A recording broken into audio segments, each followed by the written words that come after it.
Voici Nedjma.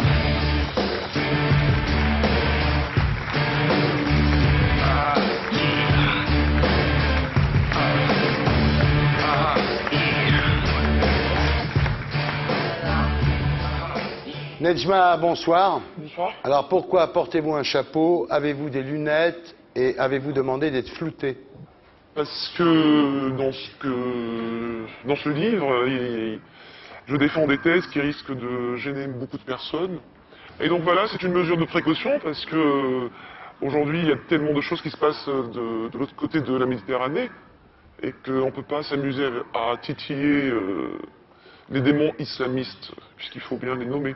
Ouais. Il faut dire qu'effectivement, pour la première fois, une jeune femme arabe ose transgresser le tabou du sexe et s'exprime librement sur sa vie intime. Le livre s'appelle L'Amande, ce qui veut dire le sexe de la femme, hein, dans les pays du Maghreb et dans les pays arabes. Chez nous, c'est l'abricot, encore Voilà. un peu sec.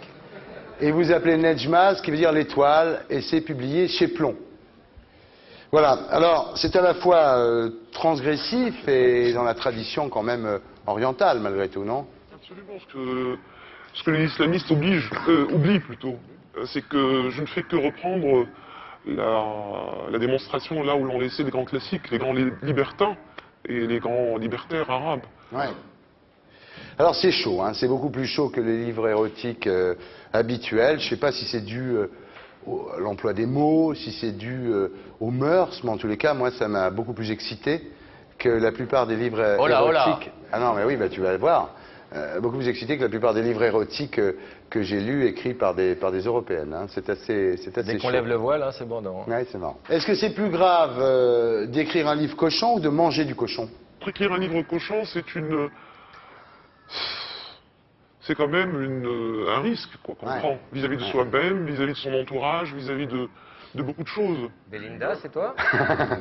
Alors, de quoi s'agit-il? C'est une histoire d'amour entre Badra et Driss, où se mêlent, dites-vous, sperme et prière, et votre intention, c'est de réconcilier un petit peu l'âme et le corps, qui, pour les intégristes islamistes, sont souvent séparés, finalement.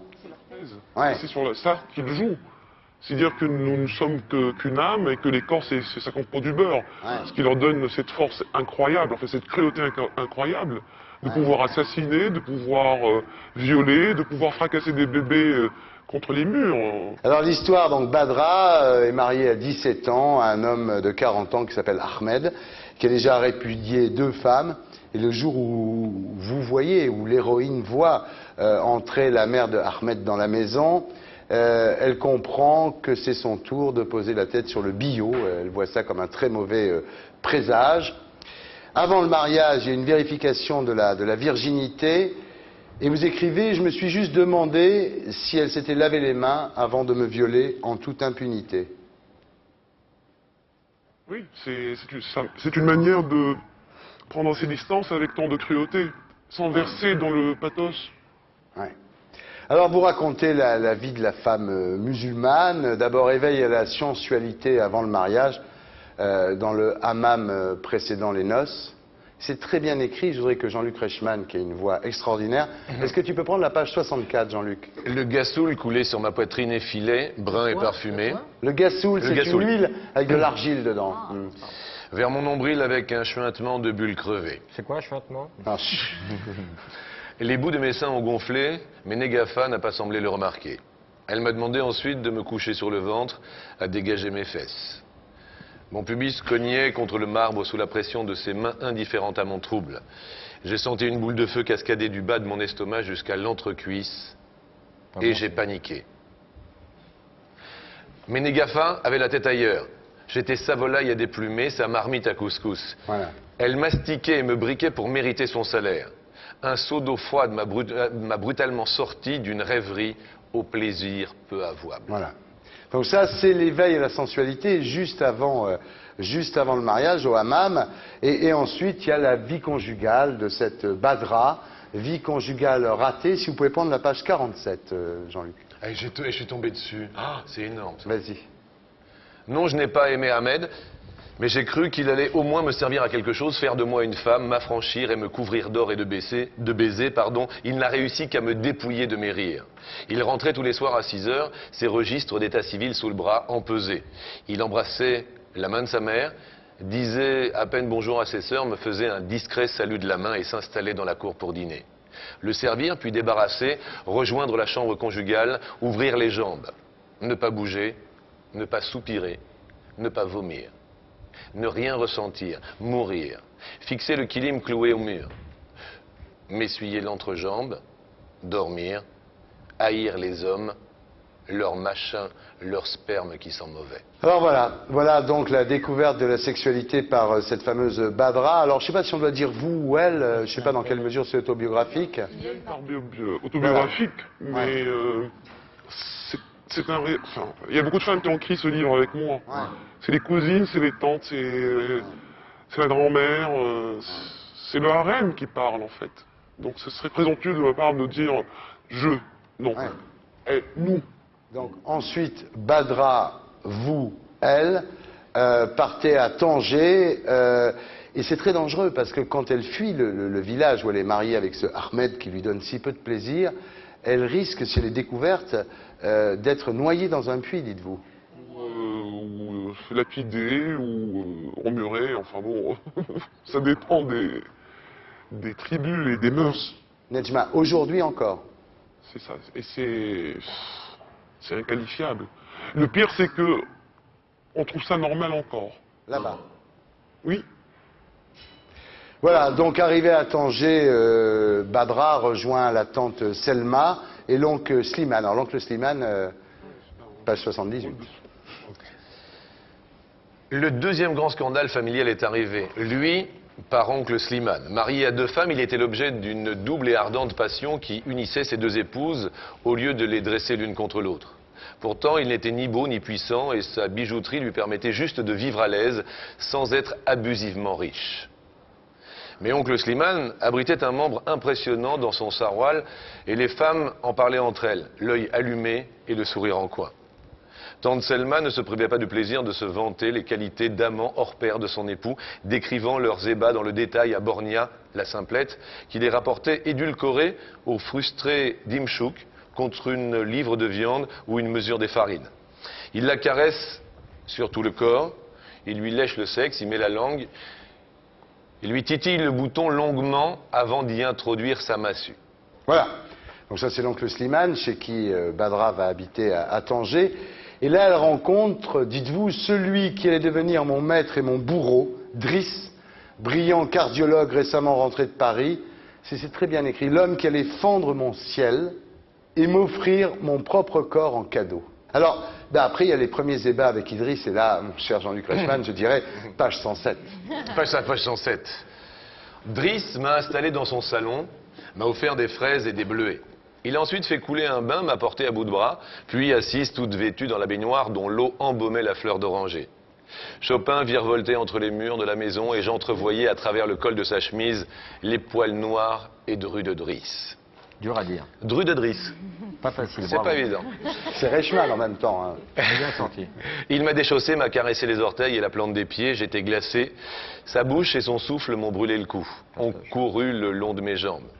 Mes seins gonflaient et leurs pointes tendaient le tissu mouillé qui collait à ma peau, me rendant encore plus nu sous son regard. Il les a pressés. Il les a mordillés. Continue. Ils ont doublé de volume sous ses dents. Je tremblais effrayé comme un oiseau happé par la tornade. La matrice douloureuse de désir, le ventre contracté de terreur. Qu'allait-il me faire? Qu'étais-je venu chercher? Stop. Mais Stop. Vous saurez la suite en achetant le bouquin. Catherine Breillat va en faire un film. Ah oui, en tous les cas, elle devrait parce que ça serait mieux que son dernier film. Donc, bien, merci Jean-Luc. Voilà, donc on voit, c'est très très bien écrit. Très bien écrit, sans rêve. Effectivement, au-delà du témoignage. Alors, vous racontez l'émancipation sexuelle, certes, de cette Badra, mais aussi son émancipation intellectuelle, financière et sociale. Driss lui fait lire Lamartine avant l'amour, ce qui est quand même, classe, Belle quoi, je savate, dois dire. Et puis ensuite, il lui trouve un job à la Royal Air Maroc. Et puis il l'entraîne dans ses délires sexuels de plus en plus insensés. Il commence à lui parler d'autres hommes, d'autres femmes. Alors évidemment, ça devient bon. Et il y a une visite à un couple de lesbiennes que je vous demanderai pas de lire parce que là, franchement, ça serait un petit peu beaucoup. Quelle page? Quelle page? On le coupera au montage, Thierry. Non, non. On le coupera, on s'en fout. Même à cette heure-là, Pour nous. non, voilà. Quelle page? Et Driss raconte aussi ses relations homosexuelles. Il dit qu'il a trouvé très agréable de se faire sucer par un mec. La chose est courante, hein, même si le Maghreb ne le dit pas. Ouais. C'est d'un combat, j'allais dire. Oui. Il n'y a rien d'impressionnant, non.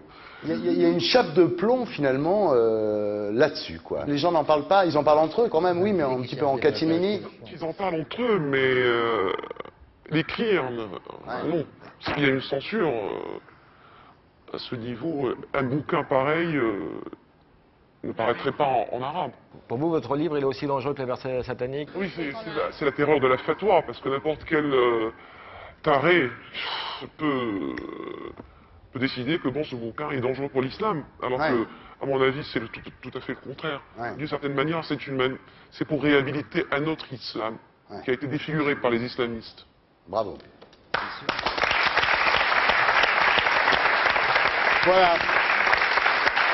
Et puis, l'histoire avec Driss s'arrête, voilà. Mais Badra continue à rechercher le plaisir d'une Quelle page, façon quelle assez page effrénée. Pardon Quelle page 234, Laurent. 234. Tu veux lire, Amanda? Non. L'Amanda.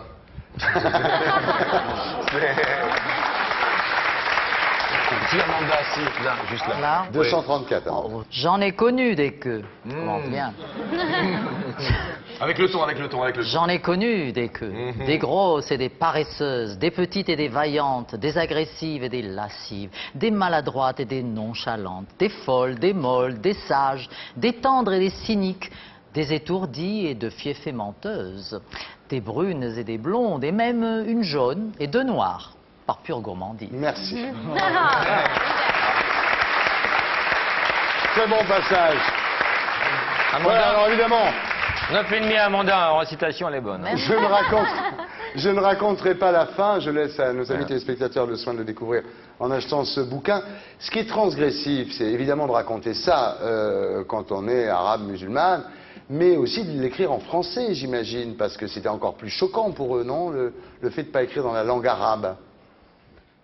D'abord parce que le français fait partie du Maghreb. C'est aussi de dire pourquoi on a été mutilé du français. Ouais, Pourquoi on a décidé que bon, maintenant c'est l'arabisation. ouais.